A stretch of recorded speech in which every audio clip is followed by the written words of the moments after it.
O senador Lazier Martins, do Podemos, apresentou requerimento para que a Comissão de Constituição e Justiça do Senado convide o ministro Luiz Roberto Barroso, do STF. A intenção é que o integrante do Supremo esclareça a pressão que a Corte sofreu para votar contra a prisão de condenados em segunda instância. Em seu livro Sem Data Venha, um olhar sobre o Brasil e o mundo, Barroso afirma que 2 ministros do STF que antes votaram pela prisão de condenados em segunda instância mudaram de posição após pressão dos que pretendem que tudo permaneça como sempre foi. A presidente da CCJ, Simone Tebet, do MDB, prometeu pautar o requerimento da próxima sessão do colegiado. E eu começo com você, Fiuza. Pois é, Marcelo, de fato, esta manobra histórica, tristemente histórica, do Supremo Tribunal Federal, de mudar a sua própria decisão, né? Vamos lembrar que o STF tinha pacificado essa questão em 2016 sobre a possibilidade de prisão após condenação em segunda instância, especialmente por considerar, né, que nesta fase da tramitação do processo o mérito já está julgado, né? Quer dizer, então a culpa, se for o caso, já está determinada pelo processo, portanto, esse foi o entendimento.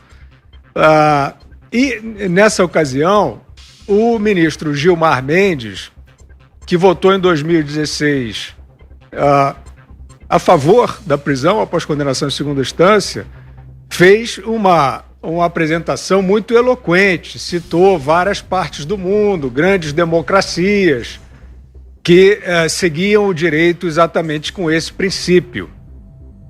E, no entanto, cerca de 3 anos depois, o mesmo Gilmar Mendes votou de forma oposta à sua própria convicção, né, tão recente, com a mesma ênfase, né, com a mesma eloquência.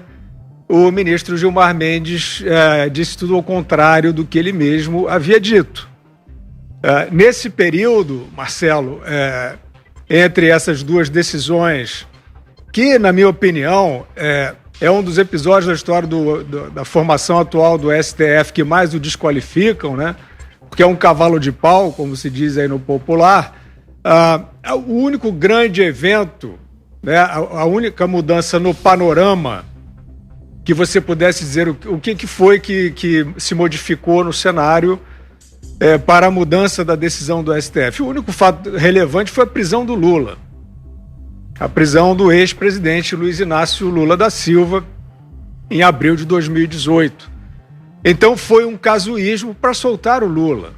E o Gilmar Mendes, a gente não pode aqui sentenciar nada, mas o que a gente observa é que a condução desse processo e a reversão desta posição, desta convicção, né, foi liderada pelo Gilmar Mendes. E, graças a esta mudança drástica, o Lula foi solto, né?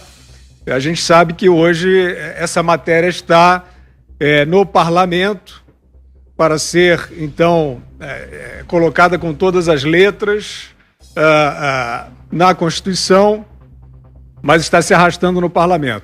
O que a gente deve dizer é que, de fato, o ministro Barroso mencionar isso é importante. Acho que a iniciativa de questioná-lo sobre isso é perfeita, e aproveitar para questioná-lo sobre diversas outras posições que ele mesmo tomou. Eu acho que nesse episódio ele aparece do lado certo, digamos assim, do lado do bem, mas em outros ele não esteve do lado certo, né?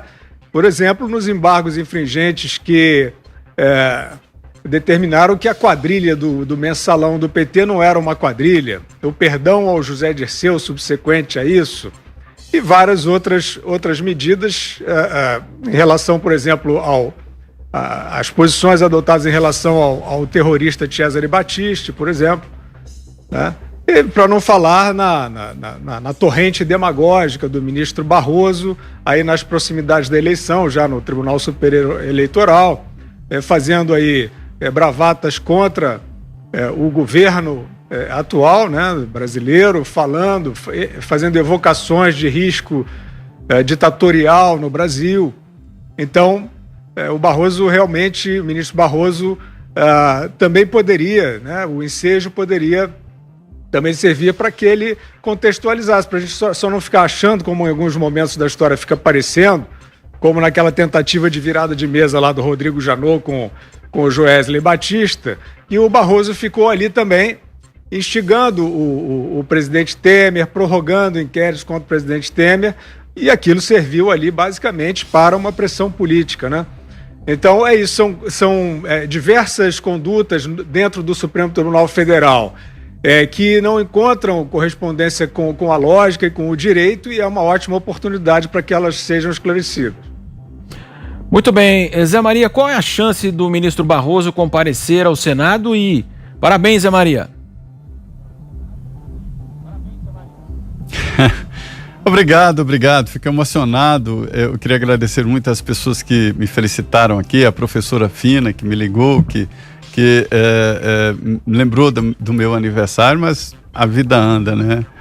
Olha só, Marcelo, eu aprendi, inclusive em julgamentos no plenário do Supremo, de que só os cachorros e os loucos é que têm ideia fixa. Quem gosta de falar isso é a ministra Carmen Lúcia. Só os loucos e cachorros é que têm ideia fixa. É verdade. Mas esta metamorfose ambulante do Supremo Tribunal Federal acaba produzindo jurisprudência errática. E isto produz uma instabilidade jurídica que não é boa para ninguém, muito menos para o Supremo e para a imagem da instituição. Porque o que acontece aqui no Supremo Tribunal Federal acaba sendo replicado, e com razão, é a base do direito, né, e da jurisprudência, da hermenêutica, em todos os tribunais de justiça, os juízes, os ministros aqui são a base disso. Agora, mudar de voto por pressão política é um absurdo. Nós sempre sabemos aqui que os tribunais superiores têm um componente forte da política, forte, mas a esse ponto não. Nós estamos falando aqui de crime. Isto é venda de sentença. Não houve o pagamento em dinheiro, mas o que é uma pressão senão uma troca? O que é uma pressão senão uma chantagem? A gente não sabe qual foi a moeda, mas o ministro do Supremo Tribunal Federal, diante da sua credibilidade, diante da sua postura, fez uma denúncia grave de que o Supremo Tribunal Federal agiu segundo pressão política. Isso não pode acontecer. Foi um fato grave, porque em nome de tirar da cadeia o ex-presidente Lula, mandaram para a rua criminosos perigosos, eu nem sei mais dizer quantos. A última vez que fiz essas contas, eram mais de 3.000 criminosos. E a partir de agora foi aberta a tal porteira, onde passa um boi, passa uma boiada. Qualquer advogado hoje que se preze lá no interior, ao entrar com a primeira petição, ele já coloca o artigo da Constituição, porque ali ele garante que o cliente dele possa chegar ao Supremo Tribunal Federal. Em nome exatamente desta coisa aberta e chamada a prisão só depois do transitado em julgado, ou seja, do quase nunca. Se não houver um esforço para julgar determinados casos, a prescrição é o caminho natural. Então, o ministro Barroso nunca deveria ter dito isso sem indicar quem são os ministros que ele testemunhou, o que ele tem como falar. Esse colega acabou se submetendo à pressão política para mudar a sua consciência, para mudar o seu voto. Então, eu acho isso de uma seriedade muito grande. E o Senado Federal é sim a instituição perfeita para avaliar isso. Primeiro, porque pode julgar impeachment de ministro do Supremo. E depois, porque é responsável pela aprovação dos ministros que são indicados pelo presidente da República. Eu acho que estamos normalizando e dando um caráter até de engraçado, de caos, né? Uma situação muito séria e crimes que podem mudar a vida do país. Veja bem, essa história de não prisão em segunda instância aumentou a criminalidade. Este sentimento, esse ar de que a pessoa não será punida, de impunidade, acaba aumentando, sim, a possibilidade de crimes, né? Muito bem, o Barroso deve comparecer ao Senado. Augusto Nunes, muito boa noite. Boa noite a todos vocês. Aí já vou direto ao assunto para não perder tempo. Perder não, né? Ganhar, cumprimentando a vocês, mas eu vou entrar nesse tema aí. O Zé Maria resumiu o X da questão aí, né? Colocou os pingos nos is. O Barroso só pode fazer essa denúncia revelando os nomes. Fica uma coisa muito doida. Parece a confissão lá do Nelson Jobim, que tinha infiltrado 2 artigos da Constituição sem votação e não diz quais. Então, depois ele insinuou que eram esse e não eram. Só no Brasil acontece um negócio desse. Agora, a denúncia é séria, é importante e o Senado deve ir em frente.